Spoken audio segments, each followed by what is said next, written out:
Today, we're covering two cases making headlines. First, the body of a young woman who was reported missing in Philadelphia last month was discovered, and investigators have recently unearthed shocking clues. Then we'll dive into the case of a woman in California whose black market beauty business turned deadly. Let's get into it. CBS Philadelphia did uncover not one, but two mysterious tips that led police straight to Kada's body. Right now, only one suspect, Keon King, is charged with kidnapping her. Just know that she's still close to you, that love never dies. Love lives forever, and her love will live with that family forever.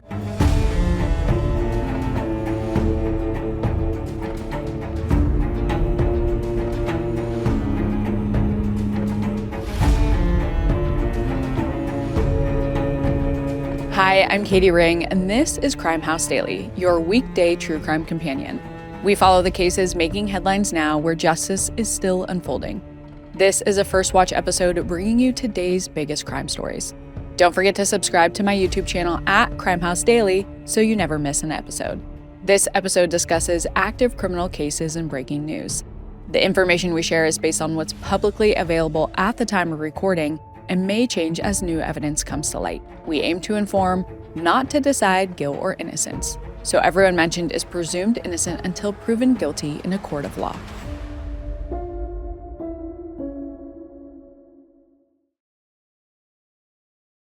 Before we get into our main cases today, I wanted to talk about a wild one I just saw out of Chicago. Adame Beckerink, a 47-year-old lawyer, has just been charged with the murder of his wife, Tracey, a 36-year-old former tech executive. Her body was actually discovered on October 27, 2024, at the bottom of a stairwell in the couple's luxury high-rise in Chicago's South Loop after an apparent fall more than 20 stories. It was such a far fall that her body was described as pulverized. In the days following her death, Adame filed a missing persons report for his wife, claiming he hadn't seen her for a month. But surveillance footage told a different story. Adame was captured with his wife just 3 days prior. Now, just a little over a year after Caitlin's death, prosecutors have officially charged Adame Beckerink with first-degree murder. Investigators say they uncovered a pattern of escalating domestic abuse that paints a very different picture of their relationship than what Adame initially told police. Court documents show that Kaitlin had filed for a personal protection order in Michigan nearly a year before her death, alleging that Adame had strangled, suffocated, and assaulted her multiple times, even slamming her head against a cabinet during one attack. She also said he tried to control and isolate her, cutting off contact with her family and friends. As an aside, if you ever feel like the person you're with is trying to isolate you from your friends and family, please run at the first sign. Sometimes this will look like them throwing a fit when you hang out with your friends or family. Other times, they can be more sneaky about it, criticizing friends, telling the victim that they don't think their friends or family like them, or saying a friend is in love with them. Smaller tactics to slowly pull you away without you even fully noticing. The last thing an abuser wants is for their victim to have a strong support system. Also, if a partner ever strangles you, please leave as fast as you are safely able to, because the chances of them killing you have just increased by 750%. Caitlin's family issued a statement saying they hope that the full truth of her last months will come out, so their daughter can finally be laid to rest. We'll watch closely for updates as the case moves forward. And as always, make sure to tune into our socials at Crimehouse 24/7 for any new developments. Our first case today is about the tragic disappearance and death of 23-year-old Kada Scott, who was kidnapped in Philadelphia on October 4th. Investigators received 2 bombshell anonymous tips that led to the arrest of 21-year-old Keon King and the discovery of Kada's remains on October 18th. Since then, authorities have uncovered new, chilling clues about how Kada and King may have known each other, as well as a possible accomplice. The investigation is still ongoing, but let's talk about what we know so far. Kada Scott was born in 2002 in Philadelphia. Her parents say that even as a child, she was a kind and beautiful spirit. She was also extremely smart, outgoing, and creative. In 2019, Kada enrolled at Penn State University, where she joined the cheerleading team. She loved performing in front of a crowd, and her talent and pep made her an instant hit at football games. She also started competing in pageants and even made it to the Miss USA circuit. Although she had a packed schedule, Kada's future was her top priority. She studied communications, and her dream was to one day start her own business. She was always coming up with new business ideas, from a clothing brand to a healthcare startup. When Kada graduated from Penn State in 2023, she decided to learn the ins and outs of healthcare.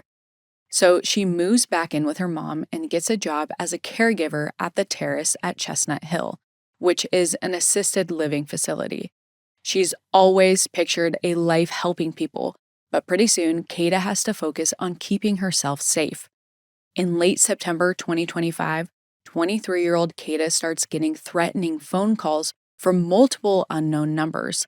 At first, she tries to ignore them, but the callers won't leave her alone. She tries to stay calm and not let the harassment interfere with her day-to-day life, so Kada continues hanging out with her friends like she normally would. On the night of October 4th, 2025, she goes out with some friends before her overnight shift at the assisted living facility. She gets home around 9:45 p.m., and about 15 minutes later, she drives her mom's car to work. However, she doesn't stay at work very long. Around 10:30 p.m., one of Kada's coworkers overhears her talking on the phone. They don't hear much, but it's clear that she's angry. A few minutes later, Kada's coworker sees her walk out of the building and get into a dark-colored car. At this point, Kada's shift wasn't over, but after getting into the car, she never returns to finish her shift. And the next morning, she doesn't come home. Kada's mom becomes worried and tries to call Kada, but her phone goes straight to voicemail, which is weird because Kada always keeps her phone charged. Kada's mom then calls her dad, and the two parents head to Kada's workplace to try and figure out what's going on. That's when they spot Kada's mom's car still in the parking lot, but Kada is nowhere to be found. So Kada's parents quickly call the police and notify the police that their daughter is missing. That same day, officers from the Philadelphia Police Department begin searching the area surrounding the care facility. They scour the woods with canines, helicopters, and drones, but they don't find any sign of Kada. Officers look at her cell phone data and see that she hasn't used her phone or social media since she disappeared. And they also see that the last person she had spoken to was a man named Keon King. Meanwhile, Kada's friends and family launch a social media campaign to bring awareness to the case, and it's working because word is spreading quickly. On October 10th, officials give an update on the case and say some evidence has led them to Aubrey Arboretum, but they don't give specifics on the exact evidence they have. There is a lot of ground to cover, so they enlist the help of cadets to search the area. But unfortunately, they do not come up with anything. Then, 5 days later, on the 15th, officials announce the arrest of Keon King and ask the public for any tips they may have. They get 2 tips. The first one is from an anonymous caller who says they should search the area around Ada H. Lewis Middle School, which is located about 2.5 miles from Kada's work. Officials had also requested help from the public to locate a Toyota Camry which they believed was connected to the case. And the second tipster says that they saw the vehicle in the parking lot of the Gypsy Lane condos. Luckily, both tips result in important discoveries. At the abandoned middle school, they find Kada's phone case and debit card. Police also find Keon King's 1999 gold Toyota Camry sitting in the parking lot at the Gypsy Lane condos. Investigators quickly begin searching the rest of the campus, including the heavily wooded area nearby. But unfortunately, they don't find any other clues. Still, the car is a crucial lead. But something else interesting happened. When the police announced that Keon King had been arrested, a video of King in a backyard of a woman's house looking into her window went viral. If you're listening, you can see the video on our YouTube channel. It turns out King has kidnapped someone before. In January 2025, he was arrested after allegedly stalking a woman, then kidnapping and assaulting her in his car, the very same Toyota Camry. Keon posted bail in that case, but when it came time for his trial, the victim didn't show out of fear of retaliation. As a result, Keon's charges were dropped in May 2025. King is charged with kidnapping for ransom, false imprisonment, stalking, recklessly endangering another person, and tampering with evidence.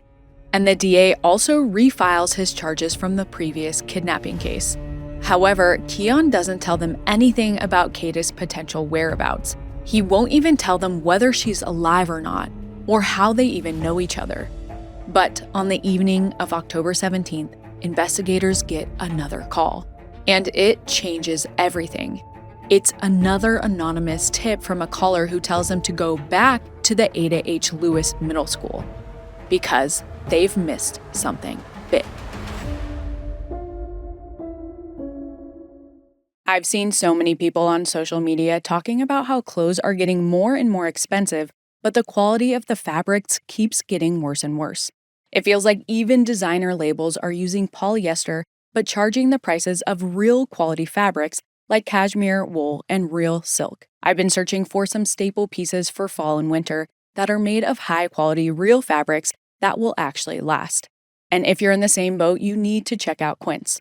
One of my favorite parts about Quince is that they are working directly with ethical, top-tier factories so you get high-quality clothes, ethically sourced, for half the price. I'm also on the quest for the world's comfiest bed, so I ordered their linen duvet and the mulberry silk pillowcases.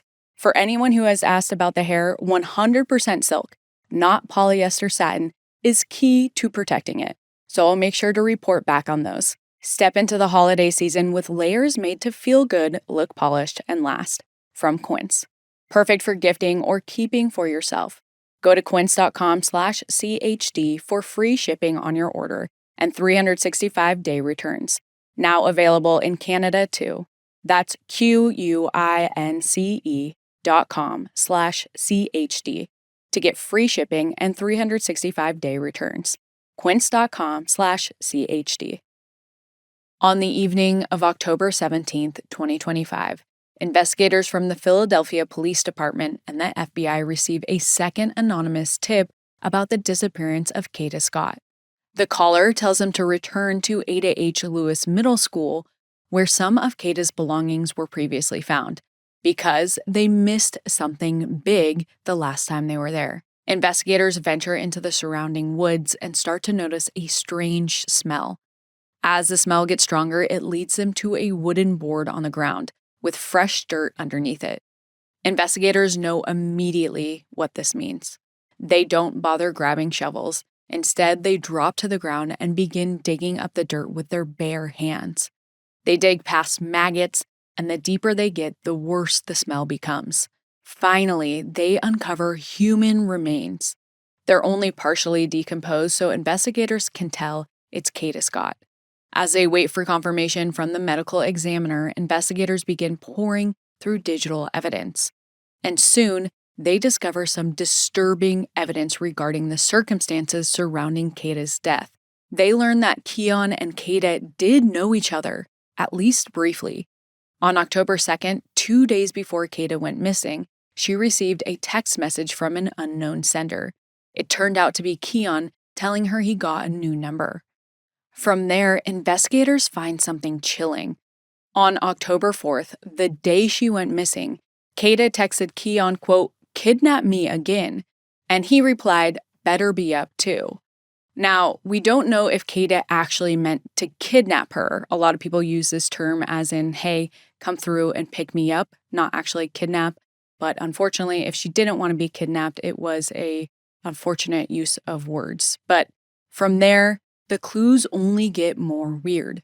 Investigators also obtained surveillance footage from the area where Kada's body was found. In the footage, 2 people are seen getting out of the vehicle around 11:30 p.m. on October 4th. Then, around 4 a.m. on the 5th, they're seen removing a, quote, heavy object consistent with a human body out of the passenger side of a car before carrying it in the general direction of where Scott's body was later found. The footage heavily suggests that Keon was aided by an accomplice. But so far, investigators don't know who that person may be. I do find it weird that they got all of these anonymous tips as well, pointing them to the exact location of her body, so I wouldn't be surprised if there was some kind of accomplice. Finally, Keon allegedly stole a 2008 Hyundai Accent from a nearby neighborhood. Investigators believe he used that car to kidnap Kada before moving her to his Camry and driving her to the school parking lot. Then, 3 days later, he set the stolen Hyundai on fire before having it towed to a nearby junkyard, likely in an attempt to dispose of DNA evidence. Authorities want to bring a slew of additional charges against Keon, and when the results of Kada's autopsy come back, they finally get what they need.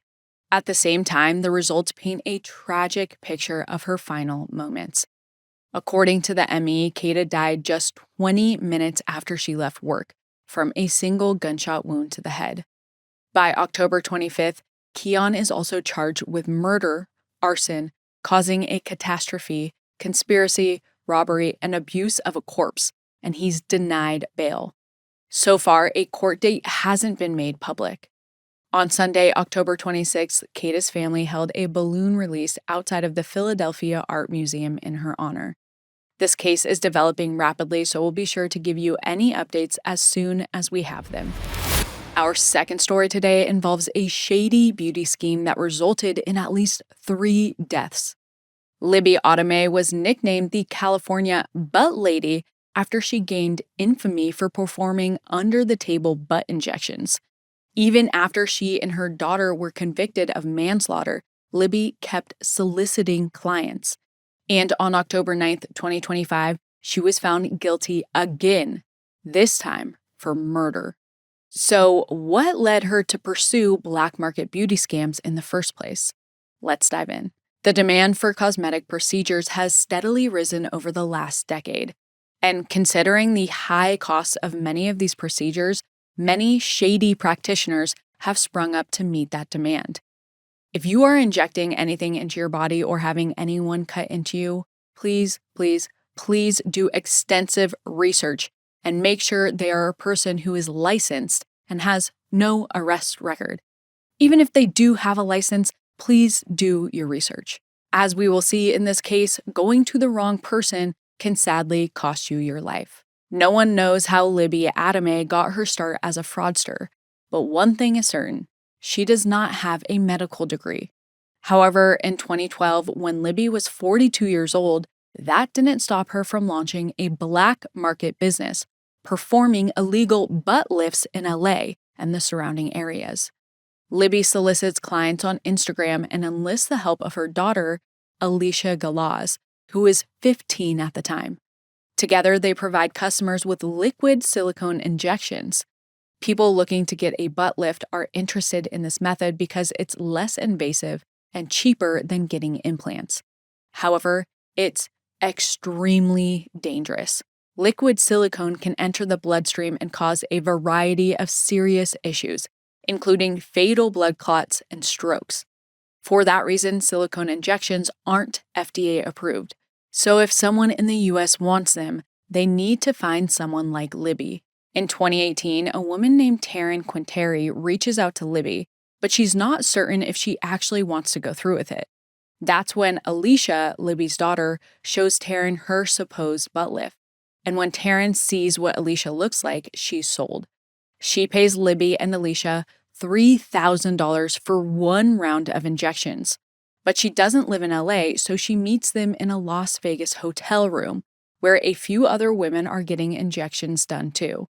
It's common for people to get back alley butt lifts in someone's home or in a hotel room. Taryn knows people who have done it, so she's comfortable with the location. And on the day of the procedure, everything goes smoothly. Libby and Alicia are attracting more and more clients, and in September 2019, a woman named Carissa Rajpal reaches out to them. Carissa is 26 years old and recently moved to LA from South Africa to work in adult entertainment, and she wants to have injections done. She agrees to pay Libby and Alicia $14,000 for 3 rounds of injections, and they go to her house to perform the procedure. During the first 2 sessions, Carissa records a video while she's receiving the injections. She sends it to her mom to reassure her that everything's fine. But when Carissa invites Libby and Alicia over for her third and final session on October 15, 2019, something goes horribly wrong. Almost as soon as they finish the injection, Carissa has a bad reaction from the silicone getting into her system. She's gone pale and is struggling to breathe, but instead of calling for help, they try and give her sugar water. Almost a half hour goes by before they realize that Carissa won't get better and call 911. But as soon as paramedics arrive, they flee. Carissa is rushed to the emergency room, and unfortunately, doctors aren't able to save her. However, they have no idea what happened. It's not until Carissa's autopsy results come back that authorities realize this is a murder.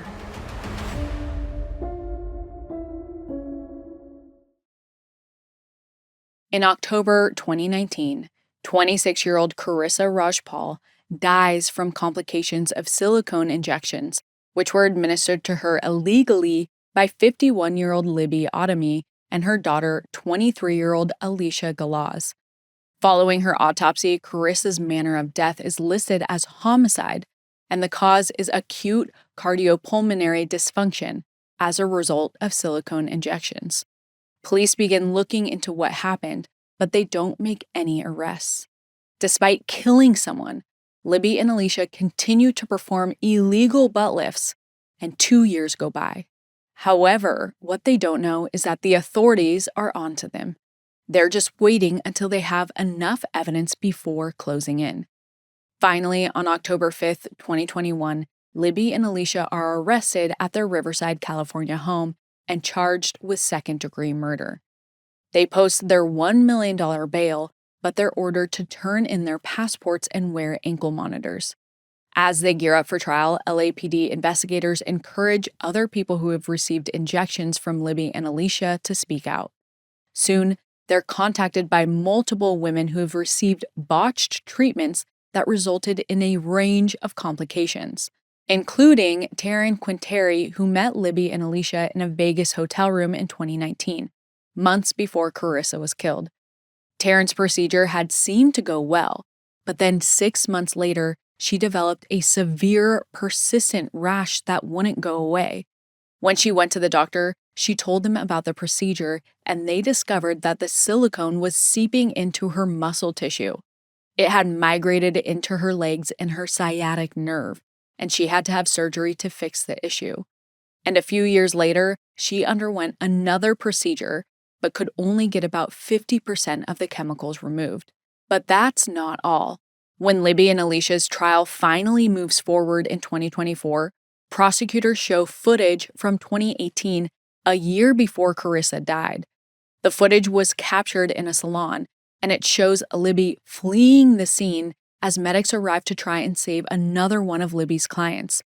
Libby has done this same thing twice, at least. That woman ultimately died as well, but Libby was never charged in connection with her death. However, prosecutors now argue that she and Alicia have shown a clear pattern of knowingly putting people in harm's way and trying to escape the consequences. But the jury ultimately decides that while their actions are bad, they don't constitute second-degree murder. Instead, they find Libby and Alicia guilty of manslaughter. Libby is also convicted on 3 counts of practicing medicine without a license and is sentenced to 4 years and 4 months of state prison. And Alicia is convicted of 2 counts and gets 3 years and 8 months. But between their time in custody after their convictions and their time under electronic monitoring, the judge gives them credit for time served, which means they barely spend any time behind bars after this. The judge warns them that both of them will face more serious consequences if something similar happens again. But Libby ignores this warning. Within a year, she's back on the streets and her scheme is operational again. In March of 2025, a potential client reaches out to her. The woman's name is Cindyana Santangelo. She's 58 years old and somewhat of a celebrity. She first became famous in the 90s after appearing as a dancer in the music video for Young MC's song bust a move. After, she went on to have a modeling and acting career, appearing on TV shows like ER, Married with Children, and CSI Miami. Along with her husband, Frank Santangelo, Cindyana also ran a drug and alcohol rehabilitation center. Cindyana and Libby agree on a price, and on March 24th, Libby goes to Cindyana's house in Malibu. Frank is also home while Libby performs the procedure, and when Cindyana becomes unresponsive. Her symptoms are similar to Carissa's, and Libby reacts the same way she did with Carissa, by running out of the house. Frank frantically calls 911, and Cindyana is rushed to the hospital, but unfortunately, she doesn't make it. Later, she determined that she died of an embolism. Since Frank was a witness to the whole thing, Libby is quickly arrested and charged with second-degree murder. She pleads not guilty and claims that she was only at Cindyana's house for a beauty consultation. She says Cindyana already had bandages on her butt when she got there, suggesting that someone else gave her the fatal injections. She even tells the jury that the injection marks on Cindyana were, quote, too high so they couldn't be her work. However, the prosecution presents text messages between Libby and Cindyana where they discuss scheduling an appointment and payment. They also highlight Libby's prior conviction and her proven knowledge of the threat that silicone injections pose. In the end, on October 9th, 2025, Libby is convicted on second-degree murder and practicing medicine without a license. She also receives a special allegation of causing great bodily harm. And this time, Libby will be spending a lot more time in prison than before. Because in California, a second-degree murder conviction carries a mandatory minimum sentence of 15 years. Cindyana's husband, Frank, is also suing Libby in a civil case. He wrote that his wife was, quote, killed in the prime of her life in her own home by Libby Adame, an unlicensed individual falsely holding herself out as qualified to perform cosmetic procedures. Tragically, her death not only could have, but should have been prevented, he said. If you want to stay up to date on Libby's sentencing hearing, be sure to head over to our Instagram at CrimeHouse247 for real-time updates.